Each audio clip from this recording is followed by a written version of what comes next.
ചീറിപ്പറക്കുന്ന jet വിമാനങ്ങൾ ആകാശത്തിൽ നീണ്ട വെളുത്ത വരകൾ വരയ്ക്കുന്നത് കണ്ടിട്ടില്ലേ?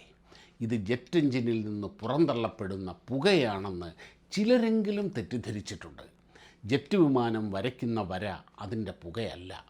ജെറ്റ് എഞ്ചിനകത്ത് ഇന്ധനം കത്തുമ്പോൾ ഇന്ധനത്തിലെ ഹൈഡ്രജനും വായുവിലെ ഓക്സിജനുമായി ചേർന്ന് നീരാവി സ്റ്റീം രൂപം കൊള്ളുന്നു. ഈ നീരാവി പുറന്തള്ളപ്പെടുമ്പോൾ വെളുത്ത വരയുടെ രൂപത്തിലുള്ള മേഘങ്ങൾ രൂപം കൊള്ളുന്നു. ഇതാണ് നാം കാണുന്ന വെളുത്ത വരകൾ. വായു വരണ്ടതാണെങ്കിൽ ഈ നീരാവി വരയിലെ സൂക്ഷ്മ ജലകണങ്ങൾ അതിൽ അലിഞ്ഞ് പെട്ടെന്ന് അപ്രത്യക്ഷമാകുന്നു. മറിച്ച് വായു ഈർപ്പമുള്ളത് ഹ്യൂമിഡാണെങ്കിൽ ഈ വര കുറേ സമയം തങ്ങി നിൽക്കും. വിമാനത്തിന് കുറേ പിന്നിലാണ് ഈ വര ആരംഭിക്കുന്നത് എന്ന് ശ്രദ്ധിച്ചാൽ മനസ്സിലാകും.